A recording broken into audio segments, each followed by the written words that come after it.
రక్షకుడును యేసుక్రీస్తు వారి పరిశుద్ధ నామములో మరి ఈ రాత్రి 8వ రాత్రి అనుకుంటా, అంతేనా? 8 7 కొంచెం జ్ఞాపకం చేస్తుండండి నాకు. కనుక దేవుని ఉన్నత కృపలో మనము ఈ సిలువ ధ్యానాలను చక్కగా ధ్యానం చేసుకుంటూ వెళ్తూ ఉన్నాం. మాలకించండి, నాకు తెలుసు మీరేం లెక్కలేము. మిమ్మల్ని అడుగుతుంటాను వరక మీ దగ్గర నుంచి ఏమొస్తుందా అని. మీరు 1 2 3 4 6 7 10 అనేసరికి నాకు మళ్ళీ టైం పోవాలి.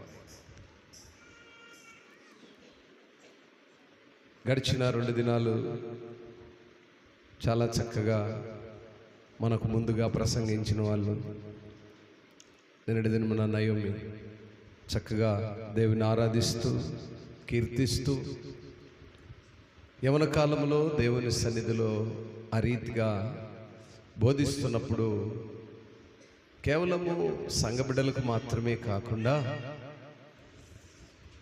బయట చూస్తున్న ప్రజలకు సంఘంలో ఇంత చక్కగా బలపడుతున్న బిడ్డలు ఉన్నారా, ఈ గ్రామంలో దేవుని యొక్క భక్తి జీవితంలో ఉన్న బిడ్డలు ఉన్నారా, ఇంత చక్కగా దేవుణ్ణి గొప్ప చేయగలిగినటువంటి దేవుని పిల్లలు ఉన్నారా అని చూస్తున్న అనేక మంది దగ్గర నుంచి మనకు ఒక మంచి పేరు వస్తుంది. చప్పట్లు కొట్టడం అందరూ చక్కగా మన గ్రామానికి మంచి పేరు వస్తుంది. అందుకే నేనేమంటే యవనస్తులైన మీలో ఇంకా చదువుకున్నవాడు చక్కగా దేవుడు ఏర్పరిచి మీకు ఇచ్చిన సమయాన్ని దేవుని పని కొరకు వాడబడితే బహుదీవెనలతో పాటు మన యొక్క గ్రామానికి మంచి పేరు వస్తుంది. ఆ మాదిరిగా మరి అంతకుముందు రోజు కూడా మరి దూర ప్రాంతం హైదరాబాద్ వచ్చినటువంటి దేవుని దాసులు కూడా చక్కని వర్తమానం అందించారు. ఈరోజు దేవుని మహాకృపలో దేవుడు మనకిచ్చినటువంటి శ్రేష్టమైన కొన్ని సంగతులను మనం నేర్చుకుందాం. పరిశుద్ధ లేఖన భాగంలో నుంచి యెషయా గ్రంథము 57వ అధ్యాయము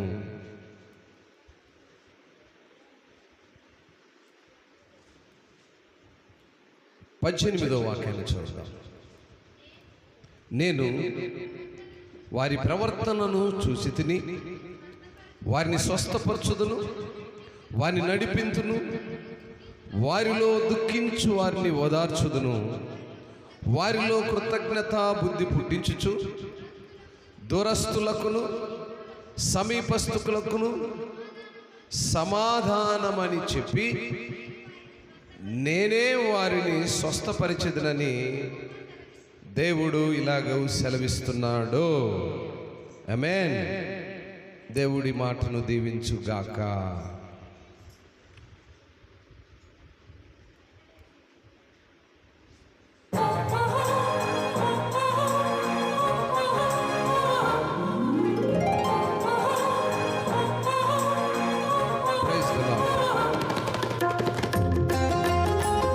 సంతోషంగా ఆయన ఉన్నత నామాన్ని గణపరుచుకుందాం.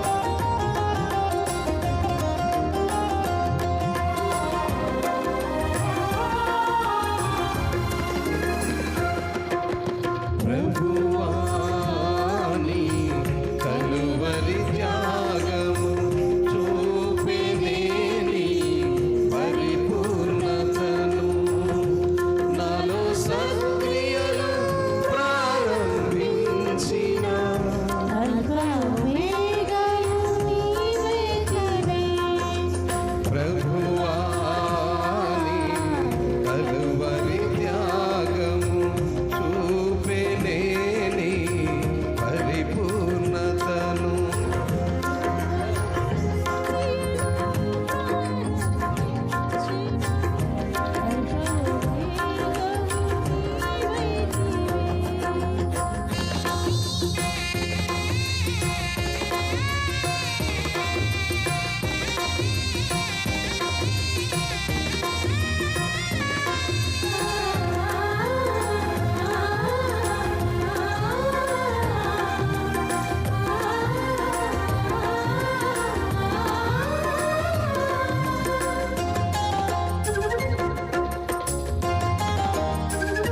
Praise the lord.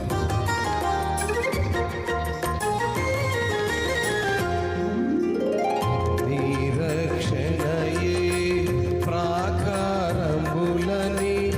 ప్రఖ్యాతియే నాకు గుమ్మములని తెలిపి, నిరక్షణయే ప్రాకారములని ప్రఖ్యాతియే నాకు గుమ్మములని తెలిపి, లోకములో నుండి నన్ను వేరు చేసినది నీ దయా సంకల్పమే.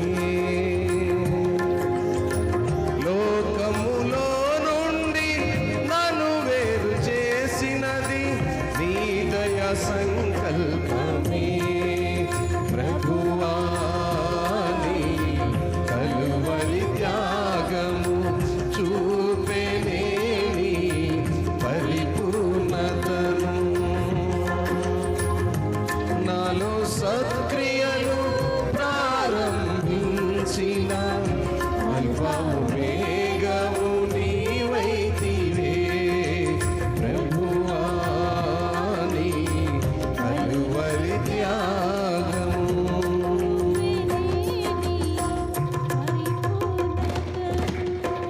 Praise God.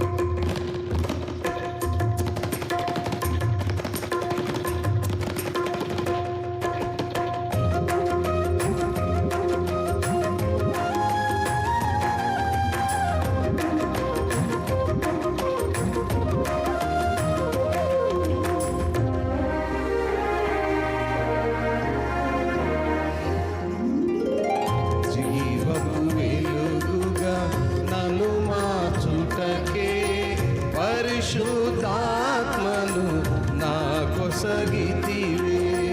జీవపు వెలుగుగా నన్ను మార్చుటకే పరిశుద్ధాత్మను నాకొసగితివే.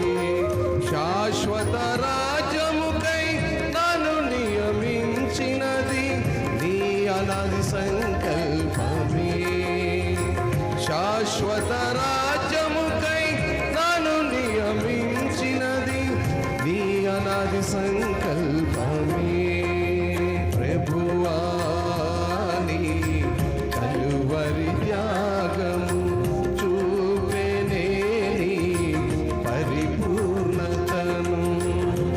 నాలో సత్క్రియలు ప్రారంభించిన అల్ఫావు మేఘము నీవైతివే. ప్రభువా నీ కలువరి త్యాగము.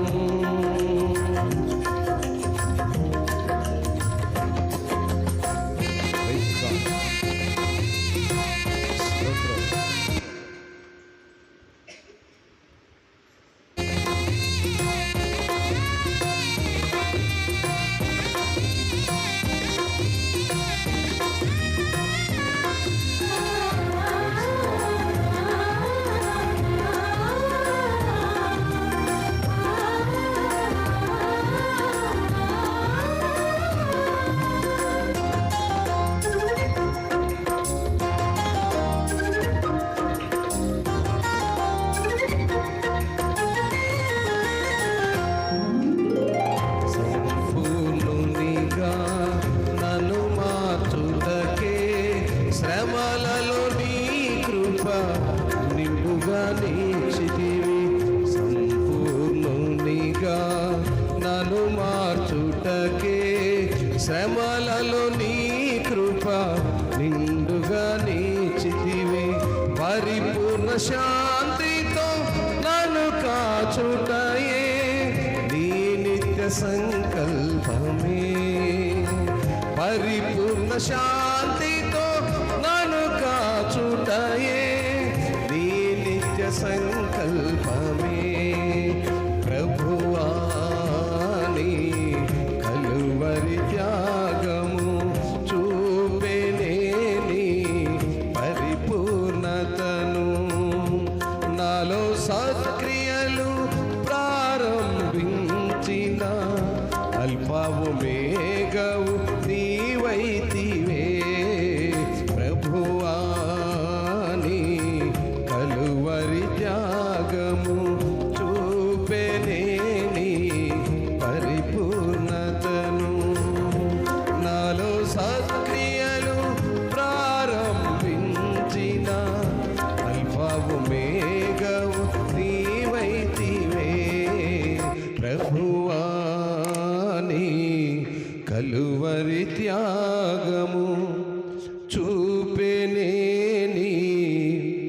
పరిపూర్ణతను నాలో సత్క్రియలు ప్రారంభించిన అల్ఫవు మేఘవు నీవైతివే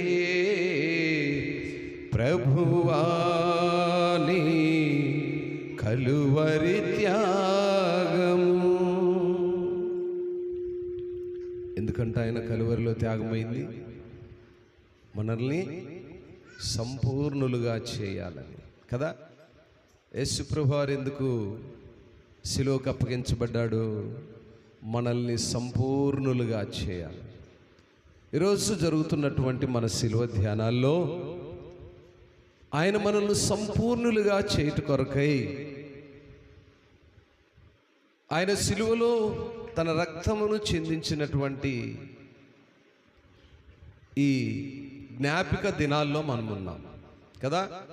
యేసుప్రభు వారి యొక్క 40 రోజుల శిలువ ధ్యానాల్లో మనం ఉంటూ ఉన్నాం. మంచిది. మరి ఈనాటి మన యొక్క వాక్య ధ్యానము చదవబడిన లేఖన భాగాలను ఒకసారి జాగ్రత్తగా జ్ఞాపకం చేసుకుందాం. నేను వారి ప్రవర్తనను చూచితిని, వారిని స్వస్థపరచుదును, వారిని నడిపించును, వారిలో దుఃఖించు వారిని ఓదార్చుదును. ఆమేన్. నా ప్రియ దేవుని సంగమా, ఈ రాత్రికాల సమయంలో దేవుని వాక్యము మనతో మాట్లాడుతున్న శ్రేష్టమైన మాటలు. ఎవరైతే వినయము కలిగి పశ్చాత్తాప మనస్కులై ఉంటారో వారికి దేవుడు తన కృపగల వాగ్దానాన్ని ఇస్తాడు కదా. ఎవరైతే పరితప్తులై ఆయన ఎడల జాలి కలిగి ఆయన ఎడల నిరీక్షణ కలిగి ఉంటారో వారిని ఆయన ఓదారుస్తానని సెలవిస్తున్నాడు. నా ప్రియ దేవుని బిడ్డలారా, మనం గమనిస్తే ఆయన దగ్గర నుంచి మనం పొందుకునేటువంటి ఓదార్పు, పరితప్తులై అనే మాటను గమనిస్తే ఏమంట, ఎవరైతే ఆశ కలిగి ఎవరైతే ఎదురు చూస్తున్నారో, ఎవరైతే వారి ప్రాణాలను కృంగదీసుకొని ఆయన వైపు ఎదురు చూస్తున్నారో అటువంటి వాళ్ళ ఎడల ఆయన జాలి కలిగిన వాడుగా ఉంటాడు. తప్పించే మనసు కావాలి, ఆయన కార్యాలను జ్ఞాపకం చేసుకునే మనసు కావాలి. 40 దినాల శ్రమల దినాలు పేరుకు శ్రమలుగా తీసుకోమాకండి. ఈ 40 దినాల్లో దేవుడు మన జీవితాల్లో నూతన కార్యాలు చేయాలి. దేవునికి దూరస్తులుగా ఉన్నటువంటి కుటుంబాలు దేవుని యొక్క సంఘములో సహవాసములో చేర్చబడాలి. వాక్యము చక్కగా మనకు చెప్పే మాట ఏంటంటే 14వ వాక్యాన్ని ఒకసారి చూద్దాం. ఎత్తు చేయుడి, త్రోవను సిద్ధపరచుడి, అడ్డు చేయి దానిని నా జనుల మార్గములో నుండి తీసివేయడని ఆయన ఆజ్ఞాపిస్తూ మహాగణుడును మహోన్నతుడును పరిశుద్ధుడును నిత్య నివాసినై ఉన్న దేవుడిలాగు సెలవిస్తున్నాడు. నేను మహోన్నతమైన పరిశుద్ధ స్థలములో నివసించువాడను, అయినను వినయము గల వారి ప్రాణను ఉజ్జీవింపజేయుటకును, నలిగిన వారి ప్రాణమును ఉజ్జీవింపజేయుటను, వినయము గల వారి యొద్దను దీన మనసు గల వారి యొద్దను. ఏంటట ఆ చివరి మాట ఏంటి? నివసిస్తాడు.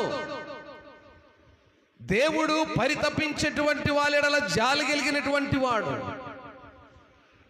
ఆ పరితపించే విధయం ఎలా ఉండాలనే విషయాన్ని మనం గమనిస్తే వినయము కలిగిన ప్రాణము కావాలి. వినయము కలిగినటువంటి విశ్వాసిగా మనం ఉండాలి.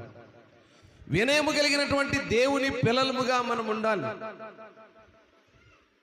కొన్ని ప్రాంతాల్లో మనం గమనించినప్పుడు మీకు నేను చాలా సందర్భాల్లో చెప్పాను, క్రైస్తవులని చెప్పుకుంటున్నటువంటి వారిలో దేవుని సన్నిధికి నడిచేవారికి, దేవుని సన్నిధికి నడవని వారికి చాలా వ్యత్యాసం ఉంటుంది. మీరు గమనించండి, దేవుని సన్నిధికి నడిచే పిల్లలను మనం గమనించినప్పుడు వారి మాటలో నిదానించి మాట్లాడే స్వభావం ఉంటుంది.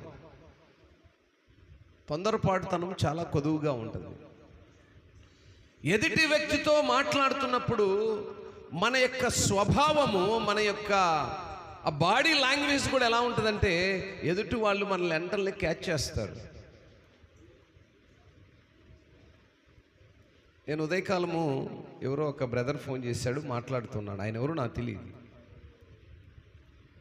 దేని గురించో నాకు ఆ అంశం కూడా గుర్తులేదు. సంథింగ్ ఒక మాట మాత్రం గుర్తుంది. మీరు మాట్లాడుతున్నప్పుడు మీ మాటలను బట్టి నేను కొన్ని విషయాలు మీతో పంచుకోవాలనుకుంటున్నాను అన్నాడు. ఆయన నేను కలవలేదు, చూడలేదు, ఫోన్లో ఏదో మాట్లాడుతూ ఉన్నాం. నా ప్రియులారా, ఎదుటి వ్యక్తితో మనం మాట్లాడుతున్నప్పుడు మన మాటలో ఉన్నటువంటి ప్రవర్తన చూడకుండానే ఎదుటి వ్యక్తి మనల్ని ప్రేమించేదిగా ఉండాలి, గౌరవించేదిగా ఉండాలి. దాన్నే వినయము అంటారు. అంటే నేనేదో పెద్ద వినయం కలిగిన నేనుగా చెప్పడము, ఏదో సందర్భం వచ్చింది కాబట్టి గుర్తు చేస్తాను. అందుకే ఆయన ఏమంటున్నాడంటే వినయము గల వారి ప్రాణమును ఏం చేస్తున్నాడట? ఉజ్జీవింపజేస్తాడట.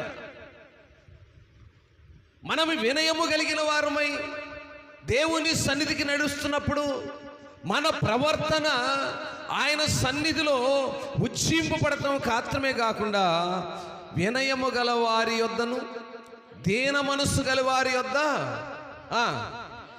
ఆయన ఉంటాడండి. వినయముతో దేవుని సన్నిధికి నడుస్తూ, దీన మనస్సుతో దేవుని దగ్గర మోకరిల్లుతూ, దీన మనస్సుతో ఆయన అడిగేటువంటి మనస్సు కలిగిన వారముగా మనం ఉండాలి. అటువంటి మనస్సు కలిగిన వారిని ఇంకా 16 అంటున్నాడు, నేను నిత్యము పోరాడు వాడను కాను, ఎల్లప్పుడూ కోపించు వాడను కాను, అలాగుండిన ఎడల నా మూలముగా జీవాత్మ క్షీణించును, నేను పుట్టించిన నరులు క్షీణించిపోదు. ఏమండి, మాట అర్థమైందా మీకు? దేవుడు నీతో నాతో మనతో మాట్లాడుతున్నాడు. నా కోపము శాశ్వతంగా ఉండదు. తండ్రి కోపం ఎప్పుడు శాశ్వతంగా ఉండదండి. ఉంటుందా? తండ్రి పిల్లల ఎడల కోపపడతాడు. ఆ కోపం ఎంతవరకు ఉంటుంది? క్షణం మాత్రమే ఉంటుంది. ఇక్కడ ఆయన తెలియజేస్తున్నాడు, నేను ఎప్పుడూ మీ మీద కోపపడను, నేను ఎప్పుడూ మిమ్మల్ని ఇబ్బందులకు గురి చేయను. ఎందుకంటే నేను ఆ విధంగా ఉన్నట్లయితే నాలో మీలో నివసిస్తున్నటువంటి నా జీవాత్మ క్షీణిస్తుంది. నేను పుట్టించిన నరులు క్షీణించిపోవడం అంటే చచ్చిపోతారు. దినదినము మరణంతో పోరాడుతూ ఉంటారు. ఆయన కోపిస్తాడు, మరలా దగ్గరికి తీసుకుంటాడు. అందుకంటున్నాడు, నా జీవాత్మ మీలో ఉంది కనుక నేను ఎప్పుడు మీ మీద కోపపడను, ఎప్పుడు మిమ్మల్ని ఇబ్బందులకు గురి చేయను, ఎప్పుడు మీ మీద దోషాలు ఉంచను. మీ దోషాలకు మారుగా నా ప్రాణాన్ని మీ కొరకు ఇచ్చాను. కాబట్టి మీరు చేయవలసిన విజయం ఏంటి? మీరేం చేయాలి? నేను కన్న పిల్లలు మీరు క్షీణించిపోవుట నేను చూస్తుంటానా? అందుకే ఆయన అంటున్నాడు అక్కడ ఆ మాట, నా మూలముగా జీవాత్మ క్షీణించును, నేను పుట్టించిన నరులు క్షీణించిపోదు. దేవుడు నరులను నిర్మాణం చేసుకున్నాడు. నరులు అనగా మనుషులు అంటే మనం అందరమును కదా. దేవుడు మన అందరినీ నిర్మాణం చేసుకున్నాడు. ఆయన జీవాత్మను మనలో ఉంచాడు. కాబట్టి ఆ జీవాత్మను పుట్టించిన నరులు క్షీణించిపోవడం ఆయన ఇష్టపడాడు. ఈరోజు నా ప్రియ దేవుని సంగమా, మనం అటువంటి స్థితిలో ఉండటానికి వీలు లేదు గనుకనే ఆయన మనకు మారుగా శిలువపై మరణించాడు, మనకు మారుగా గాయాలను పొందాడు, మనకు మారుగా ఎన్నో ఊహించని పరిస్థితులను ఆయన మోసాడు,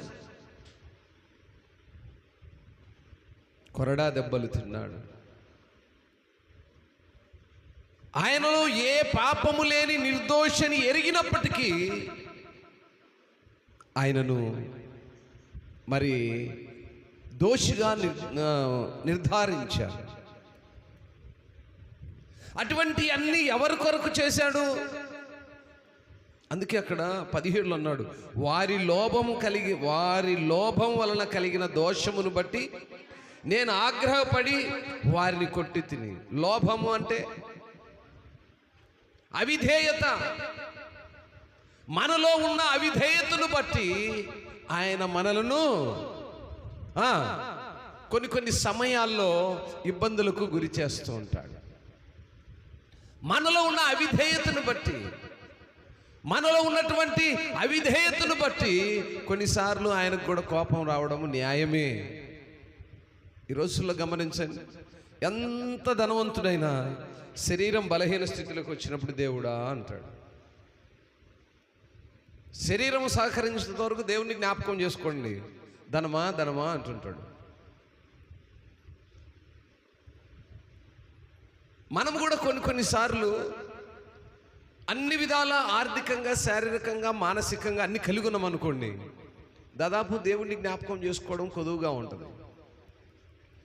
ప్రతిదినము శారీరక, ఆర్థిక, మానసిక పరిస్థితి మన యొక్క శరీరంలో ఒక ముళ్ళులాగా గుచ్చుతూ ఉంటేనే ఆయన ప్రతిదినము జ్ఞాపకం చేసుకోగలుగుతాం. స్తోత్రం. గింతే, ఎంతకంటే వేరే మార్గం లేదు. మనిషి దేవునిపై ఎప్పుడు ఆధారపడతాడంటే ఈ మూడిట్లో కొదువు కలిగినప్పుడే ఆధారపడుతూ ఉంటాడు. ఏంటిది? ఆర్థికంగా అంటే డబ్బుల వలన వచ్చేటువంటి ఇబ్బంది, శారీరకంగాను శరీరంలో వచ్చేటువంటి బలహీనత, మానసికంగాను వీటన్నిటినీ జ్ఞాపకం చేసుకుంటూ కృంగిపోయే స్థితి.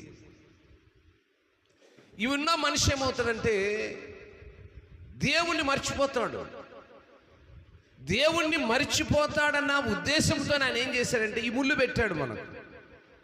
ఈ ఆర్థిక, శారీరక, మానసిక అక్కర్లు ఇంకేమి లేవనుకోండి, ఏ కొదువు లేకుండా ఉన్నాం అనుకోండి, దేవుణ్ణి మర్చిపోతాం. ఈ కొదువ కలిగిన ముళ్ళు ఎప్పుడైతే మనిషిలో ఉంటుందో దేవుణ్ణి ఎప్పుడూ జ్ఞాపకం చేసుకుంటుంటాడు. కాబట్టి వీటన్నిటిలో కొదువు కలిగిన మనము దేవుని సంఘముగా, సమూహముగా ఆయన దగ్గర చేర్చబడ్డాము. ఆయన సమూహములో మనల్ని చేర్చుకున్నాడు. ఆయన సమూహములో మనల్ని చేర్చుకున్న దేనికోసమంటే ఇక్కడ మనం ఇంకా చూస్తే, నేను నా ముఖము మరుగు చేసుకొని కోపించి తిని వారు తిరగబడి తమకిష్టమైన మార్గములో నడుస్తున్నారు. ఏమంటే దేవుడు కోపడ్డాడని కొంతమంది చేస్తారంటే దేవునికి దూరముగా వాళ్ళ ముఖాలు మరుగు చేసుకుంటారు. మరుగు చేసుకొని ఏం చేస్తారంటే దేవుని మీద నిందేసేస్తారు. ఆయన నాకేమిచ్చాడు, నాకేం చేశాడు, నన్నేం చేశాడు. ఈరోజు ఆర్థికంగా నేను ఎంతో అవసరత కలిగి ఉన్నాను, ఆ భారం ఆయనదా నాదా? నేను నెత్తినేసి ఆయన మీద నువ్వే చేసావంటే ఎట్లా కుదురుతుంది? ఏమండి, కొన్ని అవసరతలు మనల్ని మించి మనం చేసుకుంటుంటాం. కొన్ని పాపాలు మనకు తెలియకుండా మనం చేస్తుంటాం. కొన్ని మనకు తెలిసి తెలియని పరిస్థితుల్లో మనం అన్నిటినీ మీద వేసుకొని ఆ నింద దేవుని మీద వేస్తుంటాం. అందుకే ఆయన అంటున్నాడు, నా ముఖము మరుగు చేసుకుని కోపించి తినని వారు తిరగబడి తమకిష్టమైన మార్గములో నడుస్తూ ఉన్నారు. మనుష్యుడు తనకిష్టానుసారమైన మార్గాల్లో నడుస్తున్నాడు కనుకనే దేవుడు సిలువ వేయబడ్డాడు. మనిషి మార్గము తప్పి తిరుగుతున్నాడు కనుకనే దేవుడు సిలువ వేయబడ్డాడు. ఆయన తప్పించుకోలేడా? ఆయన ఆపలేడా? ఏదో మూర్ఖపు మాటలు. ఆయన అనుకుంటే ఏదైనా చేయగలడు కదా. ఏమండి, భూమిని ఆకాశమును సర్వ జీవరాశులను సమస్తమును సృష్టించిన వాడికి కొరడా నాపలేడా, కొరడా దెబ్బలు నాపలేడా? చూద్దాం ఒకరోజు కొరడా గురించి, కొరడాలు ఉన్నటువంటి ఆ మర్మాల గురించి ఒకరోజు మాట్లాడుకుందాం ఈ 40 దినాల్లో. అయితే దేవుని యొక్క ఉద్దేశం ఏంటంటే, అట్లా వారి ముఖమును మరుగు చేసుకొని తమకిష్టమైన మార్గంలో నడుస్తున్న వారిని గురించి చెప్తున్న చక్కని మాట ఏంటంటే, నేను వారి ప్రవర్తనను చూచి తిని వారిని నేను స్వస్థపరచుదును, వారిని నేను నడిపింతును, వారిలో దుఃఖించు వారిని ఓదార్చుదును. ఇవన్నీ ఎవరి గురించి చెప్తున్నాడంటే, పరితప్తులైనటువంటి వారి గురించి, దేవుని ఎడల విపరీతమైనటువంటి అపారమైనటువంటి ప్రేమ కలిగిన వారిని గురించి. ఇంకా 19వ వాక్యంలో చూసినప్పుడు, వారిలో కృతజ్ఞత బుద్ధి పుట్టించుచు దూరస్తులకును సమీపస్థులకును సమాధానమని చెప్పి నేనే వారిని స్వస్థపరిచెదను. ఆమేన్, ఆమేన్. ఏంటండి ఏమంటున్నాడు? ఆయనే ఎవరైతే కృతజ్ఞత బుద్ధి కలిగిన వారుగా ఉంటారో, కృతజ్ఞత బుద్ధి లేని వారికి కూడా ఆయనే కృతజ్ఞత బుద్ధిని పుట్టిస్తాడు.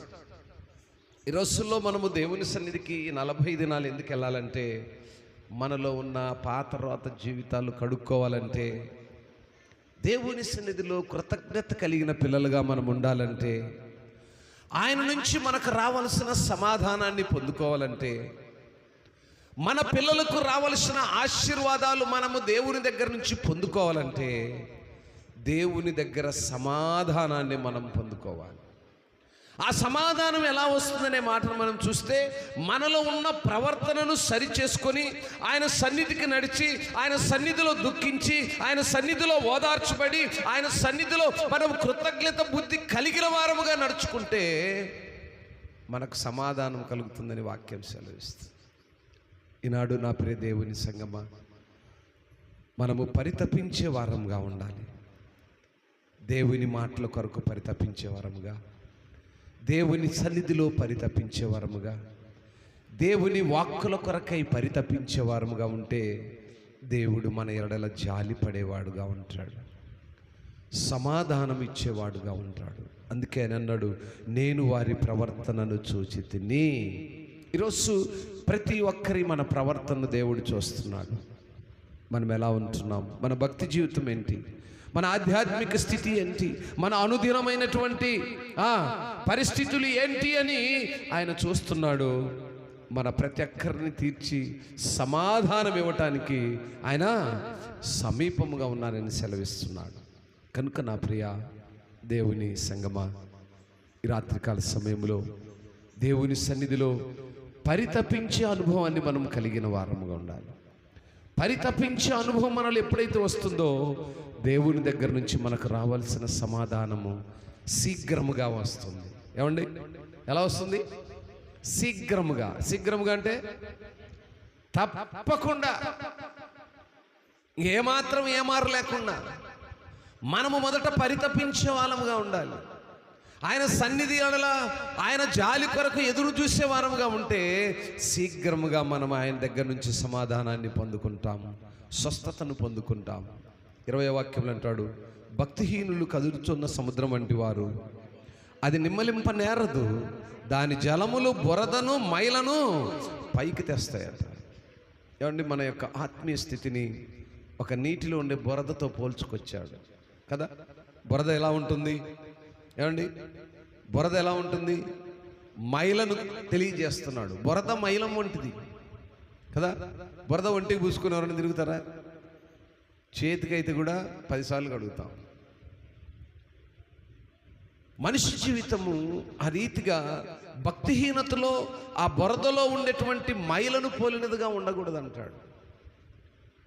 నీటి జలములలో అడిగనున్నటువంటి ఆ బురదలో ఎటువంటి మైల ఉంటుందో భక్తిహీనుల జీవితాలు అలా ఉంటాయట.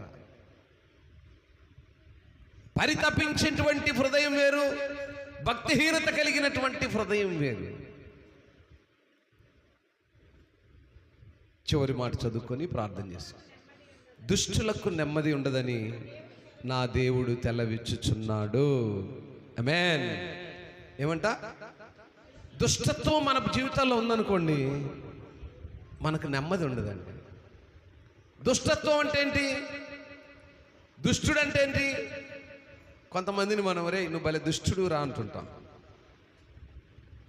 కదా. ఎందును బట్టి? వాడు మన ఎడల చేస్తున్నటువంటి అపకారమును బట్టి మనం అంటుంటాం. దేవునికి మనము దూరస్తులుగా ఉంటే మనము కూడా దుష్టులమేనండి. దుష్టత్వం అంటే దేవుని మాటలు ఏంటంటే దేవునికి దూరస్తులుగా ఉండటము. పరితపించేటువంటి హృదయం లేకపోతే దుష్టత్వం మనలోనికి సమీపిస్తుంది. ఆ దుష్టత్వం ఎప్పుడైతే మన జీవితాల్లోనికి చేరుతుందో మన జీవితాల్లో ఏమవుతుంది? నెమ్మది దూరం అవుతుంది. మీరు గమనించండి, ప్రతి విధమైనటువంటి లోక సంబంధమైన కార్యాలు మన బ్రతుకుల్లో ఉంటే సమాధానం ఉండదు, కుటుంబాల్లో నెమ్మది ఉండదు, భార్యాభర్తల మధ్య నెమ్మది ఉండదు, అన్నదమ్ముల మధ్య నెమ్మది ఉండదు, కుటుంబంలో సహవాసం ఉండదు. దీనికి కారణం ఏంటంటే దుష్టునికి అవకాశం ఇవ్వటమే. దేవుని ఎడల పరితపించవలసినటువంటి మనము దుష్టునికి ఎప్పుడైతే అవకాశాన్ని ఇస్తామో కుటుంబాల్లో నెమ్మదిని కోల్పోతాం. నా ప్రియ దేవుని సంగమా, ఈ శిలువ ధ్యానాల్లో ఈ 40 దినాల్లో మన జీవితంలో ప్రవేశించినటువంటి దుష్టత్వాన్ని దూరం చేసుకొని దేవునికి ఇష్టలైన పిల్లలముగా, దేవుని కార్యాలను మాత్రమే చేసేటువంటి పిల్లలముగా, పరితపించేటువంటి హృదయం కలిగిన వారమై ఆయన సన్నిధిలో అనుదినము కనపరచబడుతూ, ప్రత్యేకంగా ఈ 40 దినాల్లో ఉన్నటువంటి శ్రేష్టమైన ఉపదేశాలను, సంగతులను గ్రహిస్తూ మన యొక్క జీవితాలకు ఒక నూతన అధ్యాయాన్ని దేవుడు మరి కనపరచి ఒక ప్రత్యేకతలోనికి నడిపించునుగాక. ఆమేన్. ప్రార్థన చేద్దాం, మోకరించుదాం,